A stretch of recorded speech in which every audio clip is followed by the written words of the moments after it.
Assalaamu alaikum warahmatullahi wabarakatuhu kabajamtootaa fi daawwattoota keenya kabajamuun bakka garaagaraa teessanii nu daawwachaa jirtan hundi keessanuu bakkuma jirtanitti nagaan keenya isin haa qaqqabu jecha egaa kun Shamsa Entertainmentidha. Warroonni waan yookiin ammoo bu'aadhaaf yookiin ammoo jijjiirama viidiyoo jijjiiramaa barbaadan YouTube kana subscribe gochuudhaan faamilii keenya ta'uu hin irraanfatina.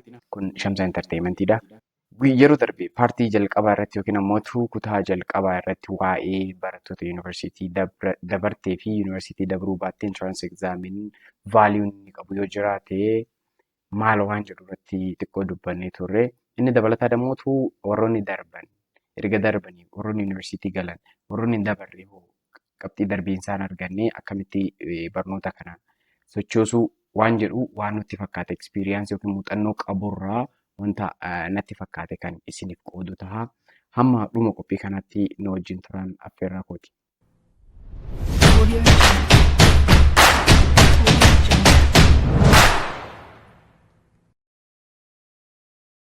Egaa akkuma beekamu qormaanni guyyaa kaleessaa yookiin qaammee 4 guyyaa wixataa gara galgalaa akka ilaalamaa ture wajjumaan kan argine ta'a. Dabalataan immoo barattoonni parsantaa 5.4tti dhiyaatan parsantaa 5 ol tahan yookiin immoo parsantaa 5.4 tahan akka dabra ministeerri barnootaa beeksisee jira. Dabalataan immoo manni barnootaa 553 Oromiyaa keessaa qormaata bara kana kutaa 12ffaa baratamu tokko akka hin dabarsin beeksisee jira.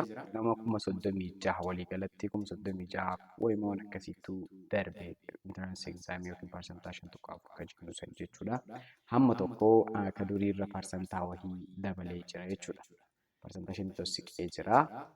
Ta'us garuu nuti hammam darbine warroonni darbe suni eenyu waan jedhulleen yaaduu barbaachisaadha. Akkamitti darbanii barataan darbe hoo haa darbu warroonni faajee keessan baga argattanii baga gammaddanii warri dabartanii sadarkaa yookiin ammoo carraa yuunivarsiitii galtanii barachuu argattanis dabalataan immoo warroonni kuftanis baga kuftanii khayrii yookiin ammoo waan rabbi lafaa isinii qabutu jira. Inni dabalataa immoo sadarkaa yookiin ammoo warroonni yuunivarsiitii qabxii darbiinsaa hin argatiin waan ajaa'ibaa yookiin ammoo jireenya keessanii irratti isinii kaahamutu jira natti fakkaata. Innis khayrimaa fi ka darbes khayrimaa fi yookiin ammoo gaarumaaf haa jennu. Inni dabalataa immoo yeroo itti aanutti barattoonni kutaa 12ffaa bara kana darbanii how they can study, how can they study, what kind of department or what kind of college they will gonna study የሚለውን ነገር ይሆናል። ማል ባችሁ በርባደኒ ወይንም ደግሞ አከቢት በረተኒ ምን አይነት ዩኒቨርሲቲ ነው ማግባት ያለባቸው የሚለውን ነገር እናያለን። ስፔሻሊ ወሮኒ አፋን ኪያ kana dhageettanii YouTube kan subscribe gochuun faamilii keenya ta'uu hin irraanfatina. Inni dabalataa ammoo qormaata erga dabartee yuunivarsiitii deemuu kee hin hafu warroonni hin darbinis waa barachuun kee hin hafu itti fufiinsaan barnoota keessan bakka deemtaniif san kallattiidhaa fi alkallattiinis galma isin irra jiraata. Yuunivarsiitii galtee galuu baattee barnoota kaayyoo kee galma yuunivarsiitii galuun dirqama miti. Ammas dammootu kaayyoo kee galma geessisuuf ammas yuunivarsiitii galteef kaayyoo kee galma abbarratti hundaa'a ilaalcha abbichuuf qabu irratti hundaa'a jechuudha. Inni dabalataa dammoo maal isin jechuu barbaade best university የምለው ዩኒቨርሲቲ babbareedaa Oromiyaan qabdu keessaa inni jalqabaa yuunivarsiitii Finfinneeti. Yuunivarsiitii akka Afrikaatti illee sadarkaa qabu akka addunyaattis yuunivarsiitii beekamaadha. Inni dabalataa immoo yuunivarsiitii Finfinnee dabalatee yuunivarsiitii Jimmaa, yuunivarsiitii Haramaayaa, yuunivarsiitiiwwan injiinaringii yookiin immoo yuunivarsiitii injiinaringii jedhamanii beekamoo keessaa inni tokko Aastuudha. Astuu yookiin immoo Addis Ababa Saayinsii and Teekinooloojii Yuunivarsiitii, Adaamaa Saayinsii and Teekinooloojii Yuunivarsiitii dabalatee yuunivarsiitii Oromiyaa keessatti argamanii fi yuunivarsiitii baay'ee seef ta'an baay'ee barnootni isaanii baay'ee filatamaa ta'e. Inni dabalataa dammoo yuunivarsiitii naannoo keenya yookiin immoo ollaa Oromiyaa jiru yookiin immoo hawaasa yuunivarsiitii baay'ee beekamaa fi jaallatamaadha. Akkuma beektan ammoo maal filachuu barbaadda waan jedhudha. Sa'aatii ammaa kanatti namni kamiyyuu sadarkaa digiriitti illee hojii ittiin qabatee maastarsii fi barachuu akkamitti akka danda'u waan jedhu haala mijeessuun murteessaadha. For example, sadarkaa digiriitti qaxaramtee hojii yeroo gabaabaatti argachuudhaaf dipaartimentii marayyuu adda babbaasnee jirra. Akkuma beekamu filannoo yuunivarsiitiitiif yaamamu keessan nafuu filannoo yuunivarsiitii sa'aatii ammaatti qabxii bareedaa yoo qabaatte yuunivarsiitimatti filatteedha. Tokko haga sadii yookiin immoo tokko hanga jahaatti yuunivarsiitii jaalattan yuunivarsiitii yoo isin ga'ellee isin jibbisiifne. For example, yuunivarsiitii Finfinnee injiinaringii barachuu barbaadan Adaama saayinsii fi teekinooloojii fi Addis Ababa saayinsii fi teekinooloojii yuunivarsiitii kanneen lama filachuu ni dandeessu. Baay'ee bareedaadha injiinaringii irratti. Meedisinii barachuu warroonni barbaadan immoo Haramaya yuunivarsiitii filachuu dandeettanii Addis Ababa saayinsii fi teekinooloojii Addis Ababa yuunivarsiitii Finfinnee filachuu dandeessanii. Inni dabalataa ammoo warroonni meedisinii barachuu barbaadan Jimmaa yuunivarsiitiinis baay'ee bareedaa fi isa sadarkaa hedduu bareedaa qabu irra jirudha. Kunni yuunivarsiitiidhaan kunni yuunivarsiitii baay'ee bareedaadha. Inni dabalataa ammoo biyyi nageenya biyyatti wal qabsiisee xiqqoo meebii waan sodaatamu waan natti fakkaatu malee Gondar yuunivarsiitii fi Baardaar yuunivarsiitii dabalatee Maqalee yuunivarsiitii dabalatee yuunivarsiitiidhaan barnoota keessatti yookiin immoo kolleejjiilee hedduu keessatti baay'ee filatamoo ta'an keessaadha. Isaan sunniin yuunivarsiitii filatan keessatti ammas Oromiyaa keessa Arsii yuunivarsiitiin jira. Arsii yuunivarsiitii illee baay'ee bareedaadha natti fakkaata. Inni dabalataa ammoo what kind of department we will learn, we will study yemmuu nagargammoo maal waan jedhu kan waliin ilaalta. Inni dabalataa maalidha? Yuunivarsiitii filachuuf dura yuunivarsiitii filattaa. Dipaartimentii filachuuf dura yuunivarsiitii filattaa. Yuunivarsiitii erga galtee booddee freshman koorsii booddee kolleejjii filatta. Yuunivarsiitii biraan beeku yuunivarsiitii nu keessa turretti kolleejjii filachuun jiru haga dipaartimentii fudhattutti. Maqaan hin jira maybe yuunivarsiitii keenya keessaa kolleejjii osoo hin ta'iin waa lamatu jira. Injiinaringii kolleejjii injiinaringii maraaf keessa qabatuu fi kolleejjii appilaayid saayinsii jedhanii bakka lama jira jechuudha.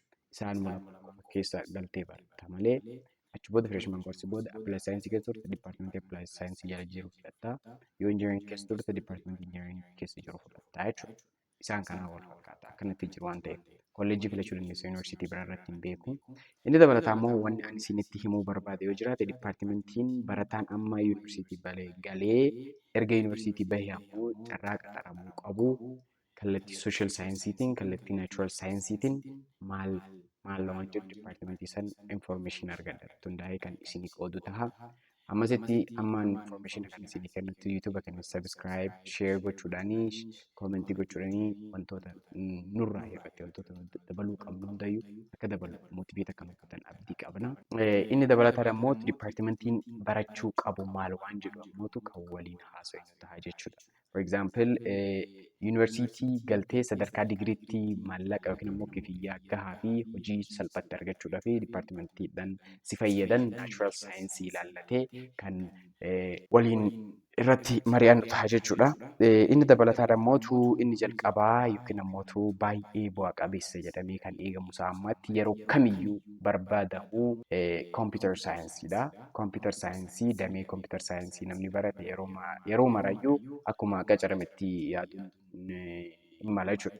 Inni dabalataa immoo onlaayinii illee hojjechuudha karaa barbaadan waan diijitaalaayiz ta'e keessatti hirmaannaadhaaf yeroo kamiyyuu ni hirmaatta.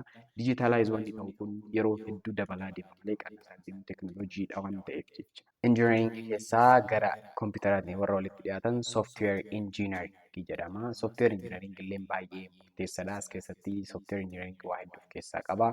Inni dammootu yeroo maraa teekinooloojii wajjin qabadhaadhee koodiingii piroogiraamingii maalii C++ dhaan dabalatee wantoota hedduu of keessaa qaba. Information Technology Departmentii IT yookiin ammoo Information Technology illee baay'ee filatamaa fi galii olaanaa itti argataa jiran keessaa inni tokkodha. Ammas dabalataan Data Science waan jedhamu jira. Waa'ee Data Science yoo baratte baay'ee filatamaadha. Innis yeroo kamiyyuu daataa boruun yookiin ammoo waa'ee daataatiin wal qabsiisee hojiin hin dhabamu waan jedhu tilmaamuun nama hin dhibu. Inni dabalataan immoo umriidhaaf yoo hin sodaatin meedisiiniin dhiyaatamaa meedisiiniin baay'ee filatamaadha. Itoophiyaa keessatti garuu umriin isaa dheeraadha. Waggaa 8 yookiin waggaa 7 fixa waan ta'eef yuunivarsiitii keessatti. ከዛ ኢንጂነሪንግ keessa ደግሞ ኢንቫይሮንመንታል ኢንጂነሪንግ illee bareedaadha. Bakka hojii baay'ee firii qaba. እና industirii keessallee galuudhaaf baay'ee bareedaadha. Keemikaal injiinaringis akkasuma keemikaal injiinaring illee bakka hedduu keessatti hirmaachisuu danda'a. Faarmaasii warra fayyaa keessaa faarmaasiin baay'ee bareedaadha. Dabalataan dammoo nersinginis bareedaadha. Yuunivarsiitii galtee galuu baattee kanneen barachuun amma waan si dhoogu waan hin jirre natti fakkaata. Dabalataan dammoo inni dhuma agriikaalcharii kallattii kamiiyyuu barachuun ተጠቃሚ yookiin immoo fayyadamaa akka taatu si godha.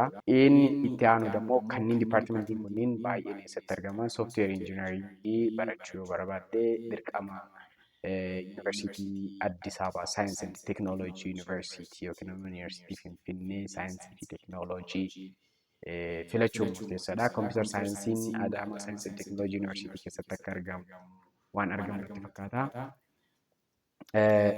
Sooftiweeriin akkasuma IT'n illee yuunivarsiitii biraa keessatti illee waan argamu natti fakkaata. Yuunivarsiitii dipaartimentiin kun keessatti argamutti deemtanii barachuu dandeettan. Warroonni sooshaal saayinsii hoo maal baranna wanni jedhu illee jiraachuu danda'a. Warroonni sooshaal saayinsii tataqqaamii ittiin taatan yookiin immoo fayyadamaa ittiin taatan jennee dipaartimentiin nuti yaadnu inni jalqabaa biizines maanaajimentiidha yookiin immoo biizines maanaajimentiidha. Bareedaa garuu ikoonomiksiinis dabalatatti baay'ee bareedaadha. Ikoonomiksiin xiqqoo maatisiin isaa haalli barnoota isaa hin ulfaataa baay'ee ulfaataadha. Ta'us garuu waa'ee isaa bartee jennaan baay'ee inni olitti fayyadamaa akka ta'uu dandeettu asumaanis ni dhaama.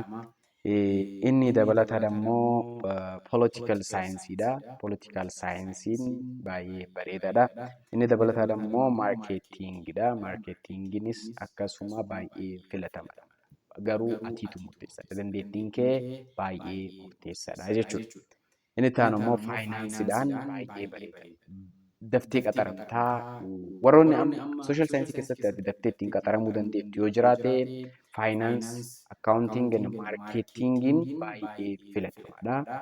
Inni dabalataan immoo kallattii naachuraal saayinsiitiin dammootu infoormeeshin teekinooloojii, sooftiweer injiinaringii, kompiitar injiinaringii kanneen yoo baratte baay'ee fayyadamaa taata jechuudha. Kuni waa'ee dipaartimentiitiin wal qabsiisee yookiin immoo yuunivarsiitiidhaan hojii wal qabsiisee haala baruu barsiisuu waan jedhu infoormeeshinii gahaa gaaffii keessan irratti hundaa'ee kan isiniif deebisu ta'a. Egaa har'aaf dipaartimentiidhaan kunniin soshaalii keessatti amma loowilleen bareeda poolitikaal saayinsii kan jennu isaadha. Egaa kabajamtootaa fi daawwattoota keenya kana fakkaataa dubbiin keenya har'aa. Egaa kanuma wal qabsiisnee infoormeeshinii waliif kennuu qabnu akka waliif kennuuf viidiyoo keenya salphumatti akka isin bira ga'uuf yuutuuba kan sabskiraayib gochuudhaanii laayik sheer gochuudhaanii yaada keessan koomentii jalatti barreessuu hin irraanfatina. Hamma qophii biraatti walitti deemnutti nagaan nu turan affeerraa kooti yeroo gaarii.